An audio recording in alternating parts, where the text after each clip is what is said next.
విషయాలు ముఖ్యంగా ప్రస్తావించేదాని కొరగా నెల్లూరు ప్రెస్ క్లబ్కు రావడం జరిగింది ఈరోజు. ముఖ్యంగా అంటరానితనం, దళిత విభజన, రెండవది నెల్లూరు జిల్లాలో ఒకప్పుడు అభివృద్ధి, ఈరోజు ఉన్నటువంటి అభివృద్ధి, మూడవది బ్యాంకులు, నిరుద్యోగం. అంటరానితనం అనేది చాలామందికి తెలియకపోవచ్చు. అంటరానితనం అంటే ఏంది? గత 5,000 సంవత్సరాలుగా ఈరోజు ఉన్నటువంటి ఎస్సీలను తాకేవాళ్ళు కాదు.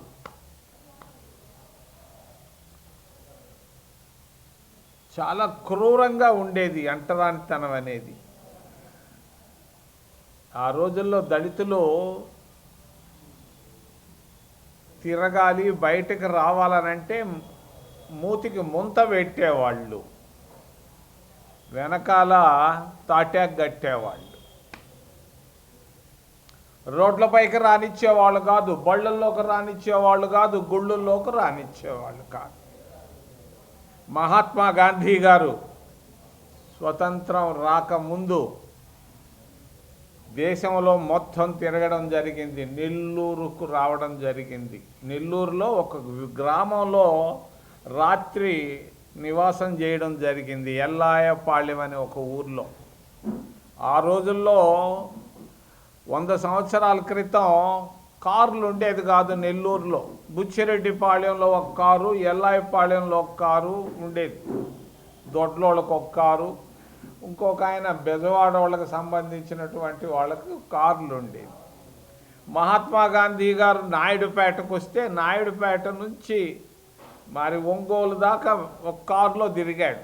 రాత్రి ఒక గ్రామంలో ఉంటే మరి పొద్దున్నే వాళ్ళ గ్రామానికి వెళ్ళాడు. ఒక హరిజన వాడకి వెళ్ళి ఆ రోజు పాలు తాగాడు ఒక హరిజన వాడలో.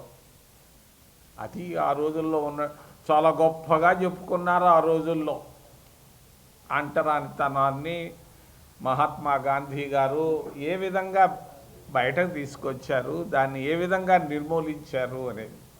మహాత్మా గాంధీ గారు ఎక్కడికి వెళ్ళినా కూడా పుచ్చలపల్లి సుందరయ్య వాళ్ళు ఊరికి వెళ్ళాయంట. ఆ రోజుల్లో సుందరయ్య గారు పుస్తకంలో రాశారు.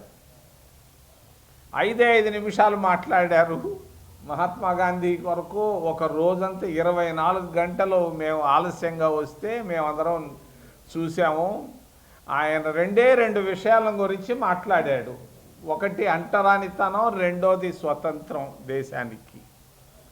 మరి అటువంటి అంటరానితనం ఉన్నటువంటి భారతదేశంలో స్వతంత్రం వచ్చిన తర్వాత నెహ్రూ గారు ప్రధానమంత్రిగా భారత రాజ్యాంగాన్ని రాసేదాని కొరగా మహాత్మా గాంధీ గారి ఆలోచన ప్రకారంగా అంబేద్కర్ను చైర్మన్ చేయడం జరిగింది. అంబేద్కర్ గారు రాజ్యాంగాన్ని రాసేటప్పుడు 2 సార్లు అలిగాడు.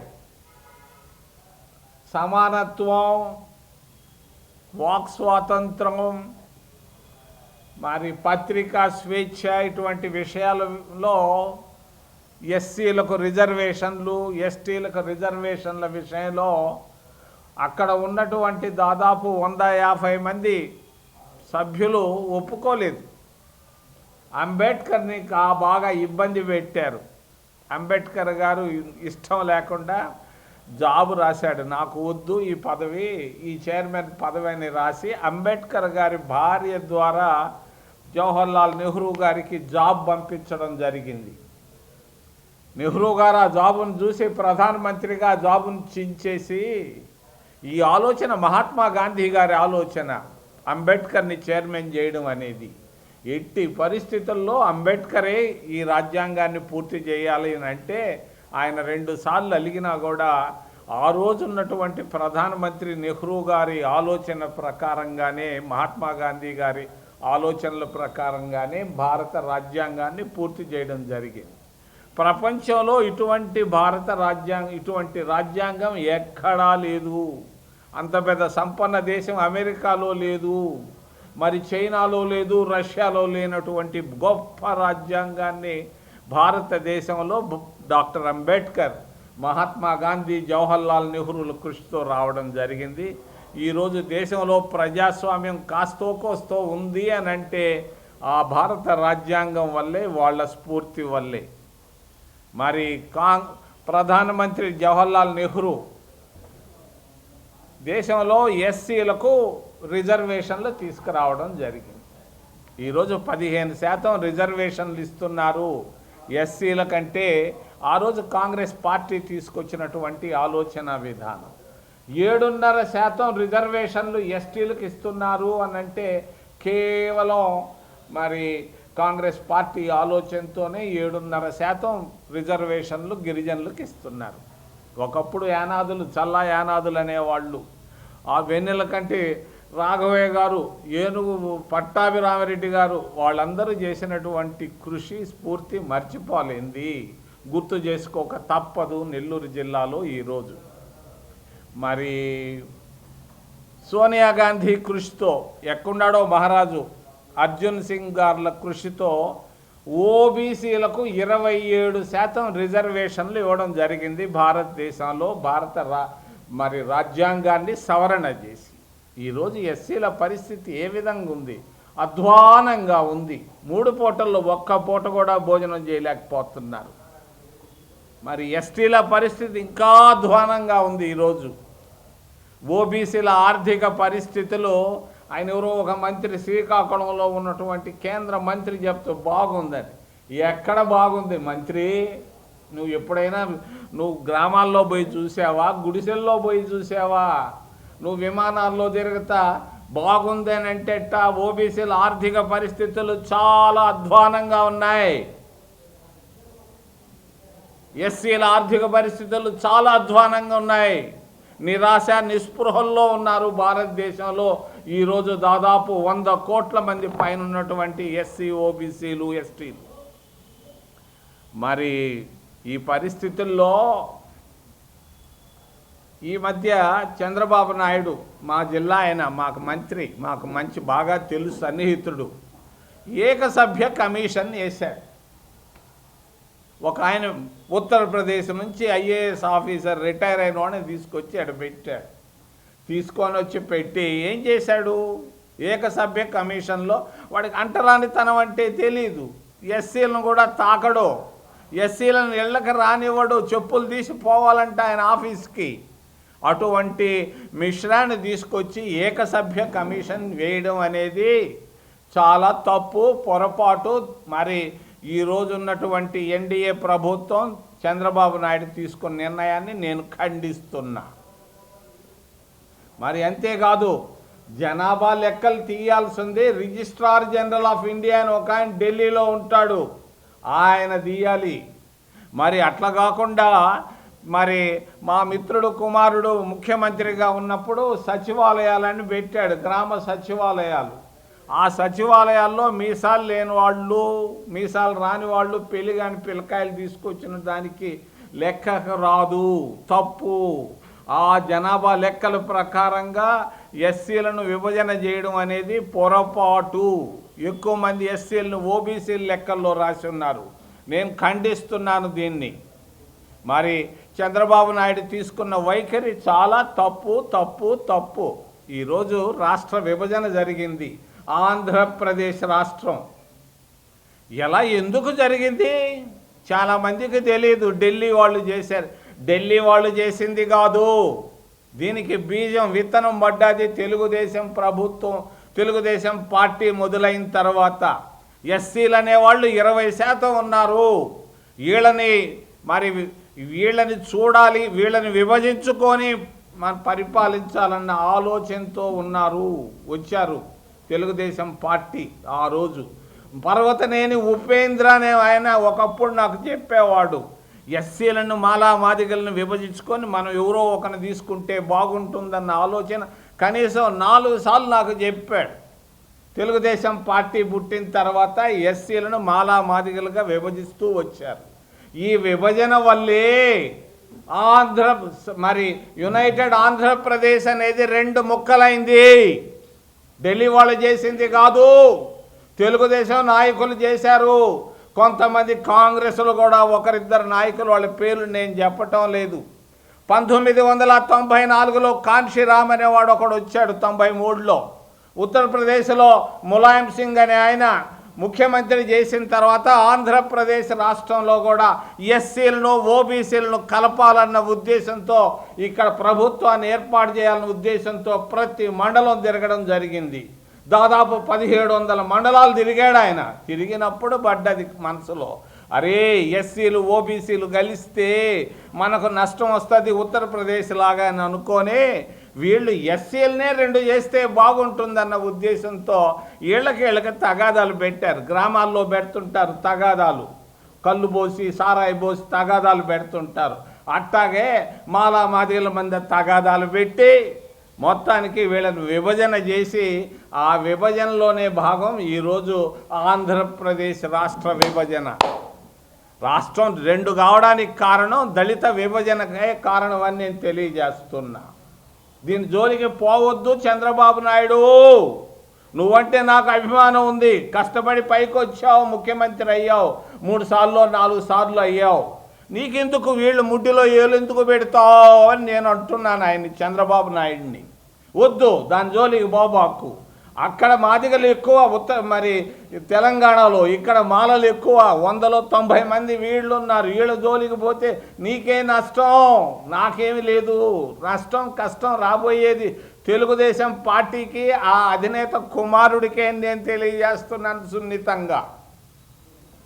మరి ఈ విభజన జోలికి పోకూడదని నేను తెలియజేస్తున్నాను. మరొక్కసారి నెల్లూరు జిల్లా నుంచి మరి అంటరానితనంలో నుంచి 5,000 సంవత్సరాలు కష్టపడ్డటువంటి వీళ్ళని ఈ విధంగా విభజించి పాలించి నువ్వేదో చేయాలని అనుకుంటే అది నష్టపోతావని తెలియజేస్తూ, రెండో విషయం అభివృద్ధి. ఒకప్పుడు అభివృద్ధి, ఈరోజు అభివృద్ధి.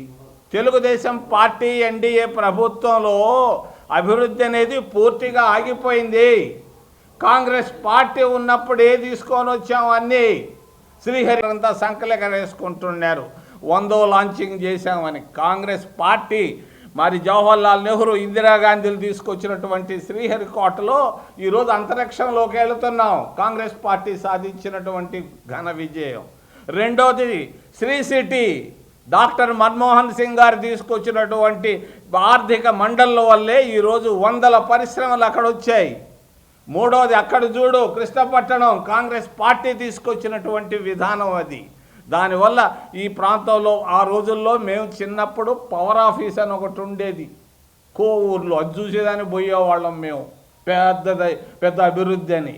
అటువంటి నెల్లూరు జిల్లా ఈరోజు ఎక్కడికి తీసుకెళ్ళాం? అంతరిక్షానికి తీసుకెళ్ళాం. మరి 100 పరిశ్రమలు శ్రీ సిటీలో తీసుకొని వచ్చాం. కృష్ణపట్టణం పోర్టును డెవలప్ చేశాం. మరి అంతేకాదు కాంగ్రెస్ పార్టీ అధికారంలో ఉన్నప్పుడు, యూపీఏ ప్రభుత్వం ఉన్నప్పుడు మేము మనవరం బెల్ ఫ్యాక్టరీని తీసుకొని వచ్చాం. దుగరాజపట్టణ ఓడ రేవుని తీసుకొని వచ్చాం వాకాడు దగ్గర. మరి చవటపుత్తేడు అని అంటారు గండవరం దగ్గర. మరి ఆర్థిక మండలిని తీసుకొని వచ్చాం. వ్యవసాయానికి ఆర్థిక మండలి ఇఫ్కో తరఫున నేను మంత్రిగా ఉన్నప్పుడు తీసుకొచ్చినటువంటి ఆలోచన విధానం. వీటన్నిటినీ స్వస్తి పలికింది భారతీయ జనతా పార్టీ, తెలుగుదేశం పార్టీలు. నేను చెప్తున్నాను చంద్రబాబు నాయుడికి, ఇఫ్కో సంస్థకు మనం 1000 ఎకరాలు అక్కడ ఇచ్చున్నాం, దాన్ని అభివృద్ధి చేయి. ఆర్థిక మండలి దాన్ని అభివృద్ధి చేయి. దుగరాజపట్టణ ఓడ రేవుని అభివృద్ధి చేయి. మరి మనవరం బెల్ ఫ్యాక్టరీని అభివృద్ధి చేయి. ఇవన్నీ పట్టించుకోకుండా పిచ్చి పిచ్చి వాళ్ళు దళిత విభజనలు, దీని జోలికి బోబాకయ్య. నిన్న కాక మొన్న చెప్తున్నాడు నిస్పృహతో నిస్సహాయతతో నేనేమీ చేయలేకపోతున్నాను, చేయలేను అని చెప్తున్నాడు. మరి అక్కడ పంజాబ్ దేశంలో కూడా ఇదే పరిస్థితి ఉండింది. రాష్ట్రం వాళ్ళు మామూలుకు రాలేదా? కేరళలో కేంద్ర ప్రభుత్వం సహాయం లేకపోయినా కేరళలో విజయం జాగ్రత్తగా చేసుకోవటం లేదా? తమిళనాడుకు కూడా సహాయం లేకపోయినా చేసుకోవటం లేదా? ప్రతిదానికి జగన్మోహన్ రెడ్డి పొరపాట్లు చేశాడు. ఇంకా తిరిగి రాడు. ఆయనది అయిపోయింది. ఆయన అడిగింది ఒక్క ఛాన్సు. ఆ ఛాన్స్ జనాలు ఇచ్చేశారు. మళ్ళా తిరిగి వస్తాడనే మాటే పడలేదని తెలియజేస్తూ మరి ఈరోజు రాష్ట్రంలో ఒకటే ఒక ఆలోచన వస్తూ ఉంది. 2 ప్రాంతీయ పార్టీలు ఫెయిల్ అయినాయి. చంద్రబాబు నాయుడు పార్టీ ఫెయిల్ అయింది, జగన్మోహన్ రెడ్డి పార్టీ ఫెయిల్ అయింది. ప్రజలు మరి చూస్తున్నారు ఏది నెక్స్ట్ అని. ఏది next? Bharatiya Janata party fail అయింది. ఇప్పుడు ధరలు బాగా పెరిగిపోయినాయి, నిరుద్యోగం బాగా పెరిగిపోయింది, ట్యాక్సులు బాగా పెరిగిపోయినాయి. ఈ పరిస్థితుల్లో ఒకే ఒక మార్గం, కాంగ్రెస్ పార్టీ వస్తే బాగుండన్న ఆలోచన ప్రజల్లో ఇప్పుడిప్పుడే వస్తూ ఉందని తెలియజేస్తూ మరి విశాఖ ఉక్కు ఫ్యాక్టరీ, విశాఖ ఉక్కు ఆంధ్రుల హక్కు అని మేము తిరిగాం. ఆ రోజుల్లో నిక్కర్లు వేసుకొని తిరిగాం. మరి ప్రాణాలు బాంగొట్టుకున్నాడు అమృతరావు, అక్కడ అమరణ దీక్ష తీశాడు. అటువంటి ఉక్కు ఫ్యాక్టరీని అమ్మేసేదానికి రెడీగా ఉంది. నేను తెలియజేస్తున్నాను చంద్రబాబు నాయుడుకి, కేంద్ర మంత్రి మండలిలో ప్రైవేటు చేస్తామన్నటువంటి నిర్ణయాన్ని వెంటనే మోడీ చేత ఉపసంహరించే బాధ్యత మీది. మీ వల్లే మోడీ ఈరోజు ఉన్నాడు ప్రభుత్వంలో. మరి తెచ్చినటువంటి ఉక్కు ఫ్యాక్టరీ మేము ఆపేస్తాము, ప్రైవేటీకరణ చేయము, ఇవన్నీ ఉత్త మాటలు. 11,000 కోట్లు ఇవన్నీ ముడియాదబ్బా. ఒకటి కేంద్ర మంత్రి మండలిలో ప్రైవేటైజ్ చేస్తామన్నటువంటి మాటను మళ్ళా కేంద్ర మంత్రి మండలే ఉపసంహరించుకున్నామన్నటువంటి సందేశాన్ని ఆంధ్రప్రదేశ్ రాష్ట్రానికి ఇవ్వాలని తెలియజేస్తూ చివరిలో బ్యాంకుల గురించి ఒక మాట చెప్పి విరమిస్తాను. బ్యాంకులను జాతీయం చేసింది ఇందిరాగాంధీ. ఎందుకు చేసింది? ప్రతి రైతు, ప్రతి విద్యార్థి, ప్రతి యువకుడు, బలహీన వర్గాలు ప్రతి ఒక్కరికి అందుబాటులో ఉండాలన్న ఉద్దేశంతో మరి ఇందిరాగాంధీ బ్యాంకులను కాంగ్రెస్ పార్టీ జాతీయం చేసింది. ఈ జాతీయం చేసిన బ్యాంకుల పరిస్థితి ఏంటి? ఈరోజు ఎస్సీలు, ఎస్టీలు దేశంలో 25% ఉన్నారు.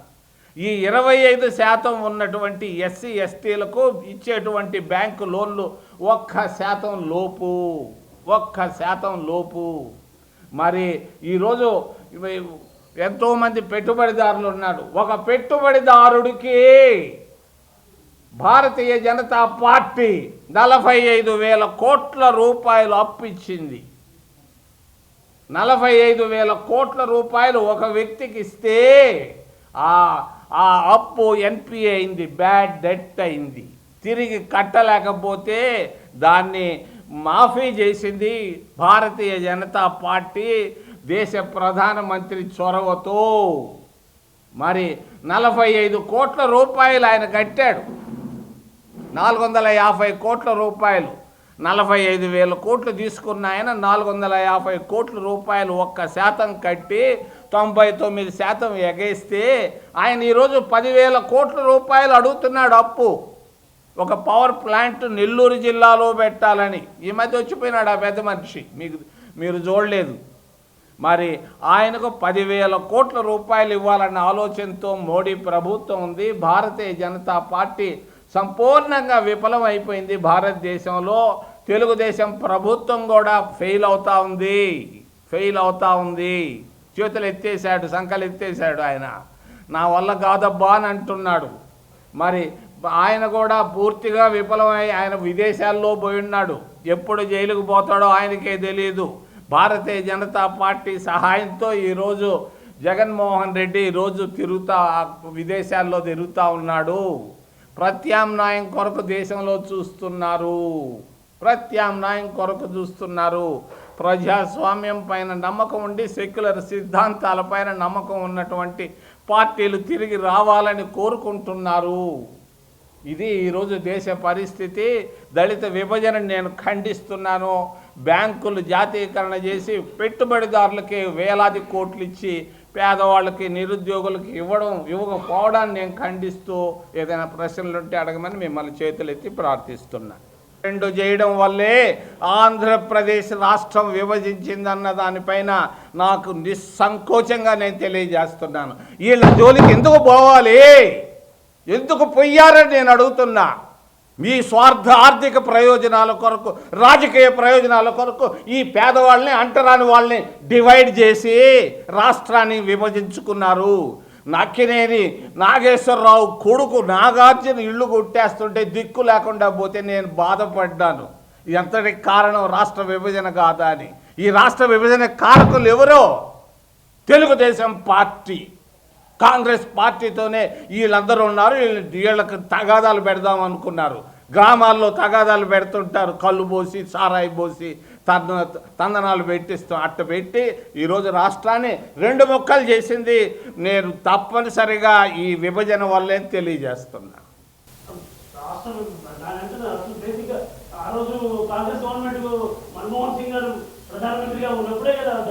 అవునయ్యా, దానికి గుడ్డోడు కూడా ఒప్పుకుంటున్నాడయ్యా.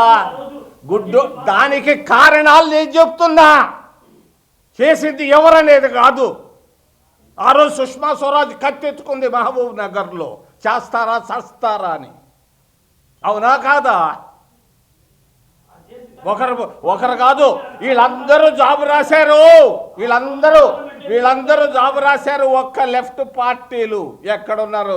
వాళ్ళకి సెల్యూట్, రెడ్ సెల్యూట్. వాళ్ళు సిపిఎం రాయలేదు, వాళ్ళు వద్దు అన్నారు, విభజన చేయొద్దన్నారు. లెఫ్ట్ పార్టీలు తప్పించి అన్ని పార్టీలు కోరుకున్నారు. ఎవరేం చేస్తారు? సోనియా గాంధీ చేతిలో ఏముంది? అందరూ వచ్చి ఆడ కూర్చున్నారు. ఎవరు వచ్చి కులాన్ని పేరు చెప్పడం నాకు ఇష్టం లేదు. మాదిగలందరూ వచ్చి కూర్చున్నారు, విభజన చెయ్యి అని. ఆంధ్రప్రదేశ్ భవనంలో 1000 మంది వచ్చి కూర్చొని గొంతు బిసిగితే ఏం చేస్తారు? For more videos like this, subscribe Big TV channel.